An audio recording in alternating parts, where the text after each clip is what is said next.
नमस्कार दोस्तों, स्वागत है आपका आपकी अपनी स्टूडेंट्स लर्निंग चैनल में। दोस्तों, हम लोग पढ़ रहे हैं क्लास 6 की संस्कृत निधि, जिसमें व्याकरण कर रहे थे। आज हम लोग जो करने वाले हैं वो है माहेश्वर सूत्र के अनुसार वर्ण परिचय। माहेश्वर सूत्र के अनुसार वर्ण परिचय। माहेश्वर सूत्र क्या है? कहते हैं माहेश्वर सूत्र जो है वो भगवान शिव जी के डमरू से उच्चारित ये 14 सूत्र हैं। हाँ, जब पाणिनि महोदय के द्वारा जो है ये लिखा गया है। किसके द्वारा लिखा गया है? पाणिनि जी के द्वारा। अब ये जो माहेश्वर सूत्र के अनुसार हम क्या करते हैं? प्रत्यय बनाते हैं, जो हमारी संस्कृत का आधार है। ठीक है, जैसे कि हिंदी में हम बोलते हैं क ख ग घ अंग, कहते हैं ना क ख ग घ अंग, ये हम याद करते हैं। उसी तरह से ये जो माहेश्वर सूत्र है वो क ख ग घ अंग ही है, जिसको हम सूत्रों के माध्यम से इस तरह से याद करते हैं।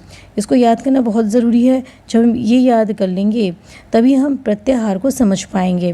हाँ, हर जगह आप देखेंगे अच, हाँ, अक, हाँ, और हल, ये सब है क्या? तो ये सब जो है इसके अंदर कौन कौन से वर्ण आते हैं, इसको हम प्रत्याहार बोलते हैं। और इसके अंदर जो जो वर्ण आते हैं, कौन कौन से वर्ण आते हैं, इसको हम तभी समझ पाएंगे जब हम माहेश्वर सूत्र याद किए रहेंगे। तो हल, अच, अक, इस प्रकार से जो हमारे 42 या 43, कहीं कहीं 42 और कहीं कहीं 43 होता है। वो क्यों होता है वो आपके आगे के क्लासेस में, वैसे आप 42 ही सूत्र जानिए कि 42 प्रत्याहार बनते हैं इससे, ये जानिए। तो इस तरह के 42 प्रत्याहार माहेश्वर सूत्र से बनाए जाते हैं। हाँ, अब जैसे कि हम बोल दिए अच के अंदर सारे जो है स्वर आएंगे। तो अब हम अ, ई, उ, री, री, जब भी हमको कहना पड़ेगा स्वरों के बारे में, तो हम इतना ना कह करके सिर्फ अच कह देंगे, तो हमारा जो है ये अ, ई, उ, री समझ जाएंगे कि हम इसके अंदर ये वर्ण आते हैं। तो इस वजह से कि इस प्रत्याहार के माध्यम से हम वर्णों को क्या कर देते हैं? छोटा कर देते हैं। तो चलिए हम लोग इस माहेश्वर सूत्र को पढ़ना शुरू करते हैं। देखिए, संधि ज्ञान में कह रहे हैं कि संधि ज्ञान में प्रत्याहारों के ज्ञान की आवश्यकता होती है। यदि हम संधि कर रहे हैं, समास कर रहे हैं, कुछ भी कर रहे हैं व्याकरण से संबंधित, तो उसमें प्रत्याहार की आवश्यकता पड़ेगी। और प्रत्याहारों के ज्ञान के लिए माहेश्वर सूत्रों का ज्ञान आवश्यक है। अतः यहाँ माहेश्वर सूत्र दिए जा रहे हैं। ये माहेश्वर सूत्र देखिए, इसको हम ध्यान से देखेंगे। ये अ, ई, उ, अड़, हर अंतिम जो वर्ण है उसमें हलंत लगा हुआ है। क्या होता है? हलंत लगता है।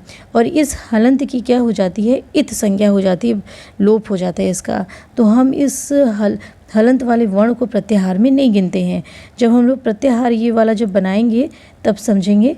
अभी हम लोग सीधे सीधे माहेश्वर सूत्र देखते हैं। तो चलिए पढ़ते हैं, शुरू करते हैं।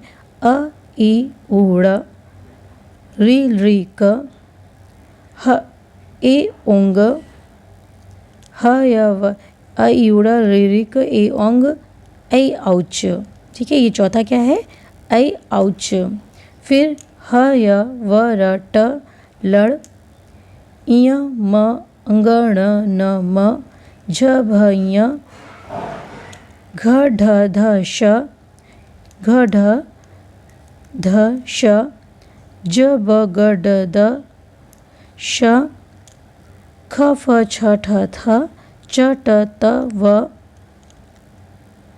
क, प, य, श, स, र, श, स, र। और ये क्या है? हल, हल। ठीक, अब इन्हें याद कर लेने के बाद अब ये देख लीजिए, इसमें जो है ये क्या है? ऊपर से जब आप ये देखेंगे तो ऊपर से ये हमारे स्वर हैं। ठीक है, ये स्वर कितने नंबर तक आते हैं? अ, ई, उ, ड़, ऋ, क, ए, ओंग, ऐ, औच। हाँ, तो ये देखिए अ से लेकर के, ये अ से लेकर के ये च तक, ये क्या है? च तक। ये हमारे क्या है? अ के शुरुआत से लेके ये च तक, इसके अंदर हमारे पूरे स्वर आते हैं। देख लीजिए, देखिए अ, ई, उ, हम ड़ जो जिसमें हलंत लगा है उसको हम नहीं गिनेंगे। अ ई उ रील री ए ओ और ऐ औ ऐ औ ऐ औ। ये देखिए अ ई उ, फिर री, फिर ए ओ और क्या हो गया ए ओ आई औ। देख लीजिए इतने ही स्वर होते हैं हमारे संस्कृत में। 1 2 3 4 5 6 7 8 9, यानी हमारी संस्कृत में 9 स्वर वर्ण ही होते हैं। ठीक है, तो जब भी हम अच कहते हैं तो इससे हमें समझ जाना चाहिए कि अच के अंदर इतने वर्ण आते हैं। ठीक है, अब आगे देखिए क्या है कि ह य वरट कहते हैं हल, कहते हैं ह ल हल। तो हल के अंदर देखिए 5वां नंबर आता है 1 से लेकर 4 नंबर तक, तो आपके क्या होते हैं स्वर होते हैं। और महाशय सूत्र आपको इसी क्रम में याद करना है, ऐसा नहीं कि ऊपर नीचे कर दिए, बिल्कुल नहीं। ये 14 जो सूत्र होते हैं उसको एक एक क्रम में याद किया जाता है। देखिए 5वां नंबर जो होता है आपका ह य वरट है, स्टार्टिंग आपकी ह से हो रही है। ठीक है, और अंत आपका ल से हो रहा है, हल के ल से। हाँ, तो इसके अंतर्गत देखिए इतने सारे जो वर्ण आ रहे हैं ह य व र ल य म ण न, हाँ झ भ य झ भ, तो अंतिम वाले वर्ण को छोड़ते जाइए और फिर आप सारे वर्णों को लिख लीजिए। वो सारे वर्ण जो होंगे वो व्यंजन वर्ण हैं। वो कौन से वर्ण हैं? व्यंजन। तो ये जो हल है उससे हमें व्यंजन समझना चाहिए और अच से स्वर। ठीक है, तो आगे देखिए ये 14 महाशय सूत्र हैं, इनके अंतिम वर्ण इत कहलाते हैं। इनके अंतिम वर्ण क्या कहलाते हैं? इत कहलाते हैं। जहाँ पे हलंत लगा रहेगा वो इत हो जाता है, अर्थात उसका लोप हो जाता है, उसको गायब कर दिया जाता है। तो उसको हम गिनती में नहीं गिनते हैं, लेकिन लिखा जाता है पढ़ने के लिए। प्रत्याहार में इनकी गणना नहीं की जाती है। ठीक है, प्रत्याहार में इनकी गणना नहीं की जाती है। अब प्रत्याहार किस प्रकार बनाते हैं तो आपको बता दिया, जैसे कह दिया अक, क्या कहा? अक। तो अक में अ ई उ, देखिए अ की स्टार्टिंग कहाँ से हुई? यहाँ से। अब देखिए क कहाँ है? क यहाँ है। तो इसके बीच के सारे वर्ण हम ले लेंगे, वही उतने ही वर्ण आएंगे हमारे अक में। तो अ से शुरू किए तो अ को लेंगे, अंतिम वर्ण छोड़ते हैं। ठीक है, अ तो इत है नहीं, तो अ ई उ री री, अ ई उ री री, ये इतने वर्ण हमारे अक में आते हैं। इसी तरह से एंग यदि हम बोलेंगे तो देखिए एंग में कौन कौन से वर्ण आते हैं? ए और ओ। यहाँ से ए की शुरुआत होती है, ए और अंगा। तो एंग में कौन से वर्ण आए? ए और ओ। अब देखिए एच में कौन कौन से वर्ण आ जाएंगे? एच की स्टार्टिंग करेंगे हम यहाँ से। ए कहाँ है? ये है। और च कहाँ है? ये है। तो इसके बीच में कितने वर्ण आए? ए ओ, फिर अंगा इत हो गया, फिर आई, फिर औ। ठीक, तो एच के अंतर्गत च को हम इत हो गया इसका, तो इसको हम छोड़ देंगे। तो ए ओ आई औ, ये चारों वर्ण एच के अंतर्गत आते हैं। तो जब भी एच बोला जाए तो आप समझ जाना चाहिए कि उसके अंदर इतने वर्ण आ रहे हैं। अब एच हो गया। अब ये देखिए एच, ये एच है, ये एच है। हाँ, तो अब एच में कौन कौन से वर्ण आएंगे?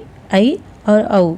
देखिए एच, ए से स्टार्टिंग होगी और च से ख़त्म होगा, तो इसके अंतर्गत आएगा। ये च जो है आपका हलंत हो गया, इत हो गई इसकी, तो आई और औ।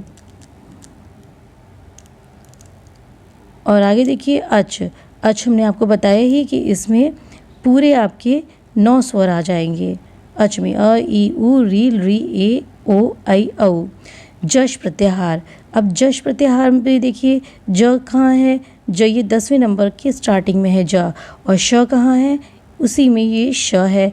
तो जश में कौन कौन से वर्ण आ जाएंगे? ज ब ग ड द, ज ब ग ड द। इसमें कौन कौन से वर्ण आएंगे?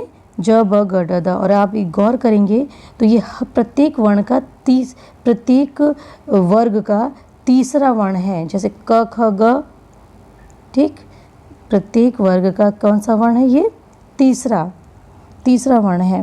जैसे क वर्ग में ग है तीसरा वर्ण, फिर आपका च वर्ग में ज वर्ण है आपका तीसरा वर्ण, और फिर उसके बाद क, ख, ग, घ, च, छ, ज, फिर त वर्ग में द आपका तीसरा वर्ण है। ठीक, फिर प वर्ग में कौन सा? ब आपका तीसरा वर्ण है। तो ये तृतीय वर्ण आता है, वर्गों का तीसरा वर्ण है ये। तो ये रहा, ये इस प्रकार से प्रत्याहारों को बनाया जाता है। तो उम्मीद करते हैं आपको समझ में आया होगा कि प्रत्याहार कैसे बनाए जाते हैं। और ये माहेश्वर सूत्र आप ज़रूर याद करिएगा। इस माहेश्वर सूत्र को याद करने से बहुत सारी चीज़ें आपकी हल हो जाएंगी। जब आपको प्रत्याहार याद हो जाएगा तो आपको संधि है, समास है, अन्य विभिन्न प्रकार के व्याकरण करने में आसानी होगी, प्लस अनुवाद करने में आसानी होगी। तो इन्हें आप ज़रूर याद करिएगा। तो फिर मिलते हैं अगले वीडियो में और आगे के चैप्टर के साथ में। हो सकेगा तो वन लाइनर क्वेश्चंस जो होंगे, वन लाइनर जो नोट्स होंगे इसके कि एक लाइन में कौन कौन किस प्रकार के प्रश्न पूछे जाते हैं, उस प्रकार के प्रश्नों को हम एक साथ बना करके वर्ण परिचय से संबंधित एक साथ बना के हम आपको दे सकें। तो फिर मिलते हैं अगले वीडियो